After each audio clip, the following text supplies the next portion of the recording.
Good morning, everyone. Thank you for tuning in to another episode of Tokyo. My name is T. We're going to be taking a look at another Magic Yo-Yo here. It feels like it's been a long time since I took a look at one of these, but this one just came out to basically no fanfare. It's kind of weird how like Magic Yo-Yo is with their releases. Like some of them are really, really hyped and some of them you don't hear anything about it till like way after it's released. Or maybe it's just not advertised in places besides China. I don't know. In any case, we're going to be taking a look at the MagicYoyo Bi.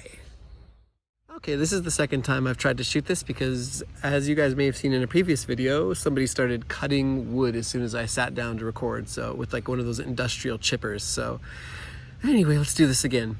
So this is a 6061 bimetal, as you can tell by what I'm holding here in front of me. Oh boy, it's a bad start. But you have this nice cup area here that's rounded off on both sides, except the side has the engraving. This is Bi, or Bi, or Bi, because this stands for bismuth, which is the 83rd element on the periodic table of elements. Why it's called this, or what it means, what it means to whoever designed it, I have no idea. If it just sounded cool. And then I believe the engraving here, as far as I could tell from Spingear's site, is the visual representation of the ore crystal of the bismuth element. So take that as you will. Like I said, I have no idea why they named it or what the reason is or anything, but whatever, it looks cool. And it does interfere with finger spins. It is scratchy, so you're gonna have to wear it down if you want to do finger spins on it. This side is just fine for that.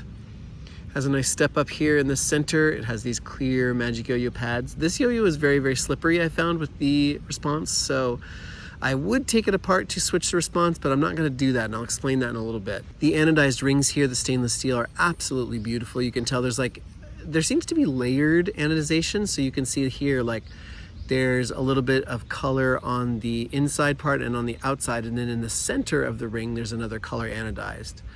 And over here, you can see a similar styling. So I'm not sure if that was on purpose or if that is like a byproduct of the anodization process, but you can see here like the ring does go all the way out to the outside, so I'm not sure why that is, but it looks absolutely fantastic. Like, I only had one other yo-yo that had a similar style to this. It was the Bliss from SF, and I really liked it on there too. I just think that the anodized rings look super beautiful, and they're polished as well, so they shine, as you guys can see. They just shine. It's just gorgeous, and it matches really well with this pink. There's a few other colors. There's like a green and a black, I believe, and it depends on which body color you get. They come with different colored rings. Some are silver, some are gold. You'll have to check and see what they have available. I did get pink because pink is the best color, but also because it went really well with the engraving. On some of them, you couldn't really see the engraving as strongly. And if you're gonna have an engraving, it should at least be visible. So I think it does look really nice. Good hand feel on this. It does feel similar to the Stealth in that rim there does kind of dig into your thumb a little bit, but once you get used to it, it's not too bad. Yeah, and I think this thing comes around at like 64 grams, like 63 and a half or something like that. I'll put these specs all in the description so you can go down there and look at it.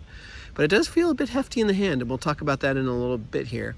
I do have this strung up with Smoothie from Jeremy of Zipline Strings, not only just because the pink goes very, very well with this yo-yo, but this is, as you can see, the nylon and polyester blend. So actually I've put a few different strings on this, and this is the only string I can find that responds well to this yo-yo. The response on this is extremely slippery, but we'll kind of get into that when I start throwing it around. Speaking of which, why don't we start throwing it around? Okay, so the bismuth, or the Bi, or the Bi, or whatever you want to call it, is definitely a bimetal. You can feel the power as soon as you throw this yo-yo. You can really feel how strong it is. You get a sense of these rings, the extreme rim weight, right off the bat. First thing let's talk about is it has some vibe to it. Now it isn't terrible, but maybe you can hear it there. It does have some vibe on the nail. It does have some vibe on the grind here, but it's really not enough to get in the way of the performance of the yo-yo, so I'm not going to knock it. And especially on the string, it feels really, really nice. And I mean, for the price, which is like about 50 bucks, I think is what I paid roughly in American dollars. I ordered it from Spingear. It's a really, really good deal. So, I mean, if you're looking for like a Stealth-esque, but with a little bit more updated design, and you really can't get a bimetal for much cheaper than this. And I don't think you can, honestly. As far as the tricks that it can do, let's do our regular old whips and slacks. As you can see, it's got a decent enough width to it that Whips and slacks are not going to be a problem. As I mentioned, there's a little bit of vibe on the grind, but doesn't get in the way too much. So you're going to find that your grind tricks are just fine. No need to worry. And I know that my tolerance for vibe is very low, so it's probably just my own fault. As far as finger spins, I am finger spinning on the non-engraved side here. As you can see, it doesn't center, but it does have that nice open bowl, so you're able to do it with no problem. Let's go ahead and try one on the engraved side so you can see the difference. As you can see, it doesn't keep its plane as well. It tends to kind of wig out a little bit more, but as you can see also, it is fairly competent at it. So it's stable, it holds its plane really well. You can see it just slipped there on me a little bit. Since it's not wide, you can get like into your mounts easily, getting in and out of them. You know, you're able to get the string around. It's not too wide, doesn't get in the way of your tricks. You can see here it is slipping on me a little bit, even with this string. So I don't know about the response on this. It's not the most reliable that I've ever tried. As you can see, it regens really nicely, right?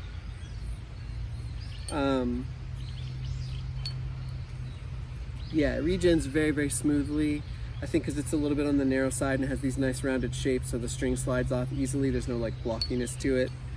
It retains its plane really well when you want it to. Since it is like a bit on the narrow side, things like you're not going to get any extra help with Eli hops or anything like that, so you do have to be more accurate than me, obviously. And you could see me doing jade whip before, kind of testing the accuracy here of my whips. You just have to be a bit more careful. Like if you're going from like I've been playing almost exclusively with the Remaster Galaxy recently, so this feels prohibitively narrow to me, but that's just because that yo-yo is ridiculous. As far as your tension hook, yeah, not an issue. Not an issue. Yeah, but a couple things I want to mention about it. So at first, the 63 point whatever weight it is not going to feel like a lot, but it does have a bit of a thud on the string, and I think it's because of those, whoa, it does have a bit of a thud on the string, and I think it's because of these big old rims. It feels like it has a bit of a thud, so you just need to be aware of that when you're playing with it. Let's see if I can do this. Double GT. Oh, I keep letting the string come out. Nope, that was just a 1 GT, but whatever. So yeah, it did bother me a little bit that at first it felt like it was nice and light, but it does feel heavier the more you play with it. Also, the response is very slippery. It's very finicky, so you're going to need to kind of work with it to figure out where you want it to be, what kind of string you're going to need. As I said, I went through I think 4 different strings before I settled on this particular smoothie blend. Pretty much felt like the only one that could respond properly. I used straight nylon, Michael Asadera's blend, my own blends of the Signature Plus, and I don't know, maybe just this one's wrapped a little thicker or something, I'm not sure, but this is not one of the official colors, so maybe this one's wrapped a little tighter or something, I don't know, but it does respond better. Now here's the thing, I don't know if this is true or not, but somebody was giving me specs on Taobao, I think it was, or AliExpress or one of those sites that's selling this, and they were saying that the axle's only 6 millimeters. Now that is scary. That's really, really short. And you can see on the face of this yo-yo, there is no place for the axle to come out. So this axle is probably extremely, extremely short. So I'm sure that person is telling the truth on that. So I don't want to take this thing apart because, as I've said in many videos, I'm mortally terrified that I'm going to strip a yo-yo no matter how careful I am. Yo-yo factories tend to come either for me pre-broken or they strip extremely easily. The QC being what it is with that company these days. So that's a problem, and I'm afraid even when I take apart yo-yos from other companies about that. So 6 millimeters is really, really scary short. And I don't want to take it apart and find out that, just to find out, because then if I can't get it back together again, I'm really scared. And it plays really well now that I found the string, so I feel like it's just, you need to find the proper string for it. That goes also with tuning it. I feel like I could probably tune it and get it a little bit smoother, but with the 6mm axle, I don't think it's worth the risk of opening it up and potentially breaking it, especially when it plays fine as it is. And when I say fine, it actually plays really well. I just have that really, really high standard for vibe, and this is really not that bad. Like I said, it's invisible on the string, and even here, like, it's really not bad. It's just not perfect. But as far as like a $40, $50 bimetal, like, you can't ask for better. It's similar to the, what was it called? The ACO Mercy 3.0, where like it's a budget bimetal and it does have the tiniest hint of vibe, but it's really, really dead smooth on the string, but it bothers me on grinds. And I know that my tolerance for vibe is way, way, way too low, and I need to just adjust my expectations, because this is not a problem at all. And especially for the price, you guys are going to find a yo-yo that is extremely smooth and very, very playable for its price. So what do I think of the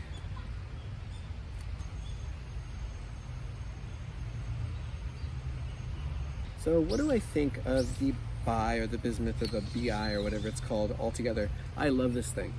It's the epitome of the EDC bimetal, because it's a yo-yo you can take everywhere, because you're not going to be afraid to ding it up. It's gorgeous. It looks beautiful with this bright, bright pink, and I hope it's showing up on camera, because it shows up in person. It's just gorgeous. It's got the anodized rainbow rings that I've already gotten comments from people who don't even yo-yo, just like, whoa, what is that thing? Because it looks so, I hate to use the word, but it looks so blingy. And just, you know, it's a magic yo-yo, so you know, I don't know, I feel like people complain about like yo-yos being cheap from companies like MagicYoyo, and I totally disagree. I think it's really, really like high quality. I've never actually had, let me think, I think a node that came with like a little scratch in it one time. And that's the one time I've had a problem with the MagicYoyo. Every other time, everything has come flawless. You know, it's just nice that, like, despite the fact that it's a company that puts out a lot of yo-yos, they seem to just have a better, I don't know, manufacturing process, or their quality assurances are higher or something, because, I don't know, MagicYoyo is pretty awesome, and I think people need to stop crapping on Chinese companies, because look at it, ACO, Yo-Yo Empire, MagicYoyo, they're putting out some of the best and most awesome, most unique yo-yos on the market. And while the bismuth may not be particularly unique or new by any stretch, you know, it is that typical kind of sporty shape. It does have the really, really cool style to it. It is an update to the stealth, I think, in spirit. So if you were a fan of that yo-yo, if you like the stealth and you want something a little newer, a lot flashier, then you can't really go wrong with the bismuth. Whenever a new yo-yo comes out, it tends to take advantage of like the last few months of trends. So it's nice to see stuff like kind of being iterated upon. And I know I complained about that in another video, but I'm not talking about like just slapping rings on something and saying it's a new version of something, because I think that's kind of dumb. But like when you had the Akita, that was like, to me, that was like a supercharged manatee, but it also had a bit of a different shape. It had much, much different weight distribution.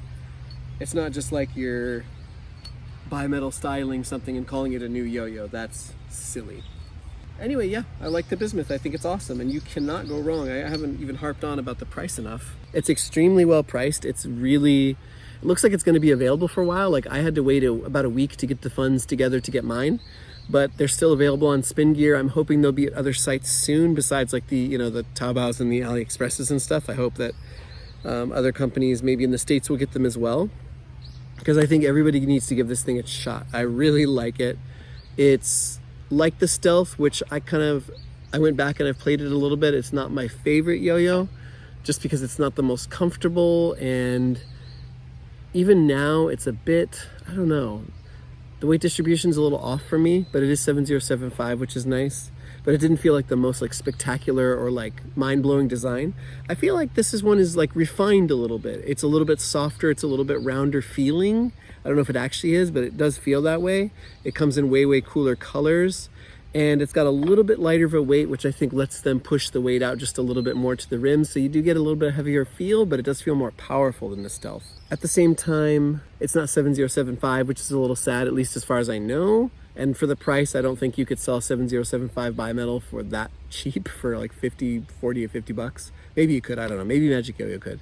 But in any case, yeah, I really like the Bi, bismuth, whatever it's called. MagicYoyo, please tell us what this thing is called, because I don't know how to call this thing. I'm just going to call it the Bi because that's what it looks like, and it is a bimetal, so whatever. Anyway, thanks for watching. I hope you guys enjoyed the video. I'm sorry if it was a little bit ranty, but I'm weird. These days, my reviews are getting a little bit more stream of consciousness, so if you enjoy that, please let me know. If you don't like it, please let me know that as well. Have a nice day. Sayonara.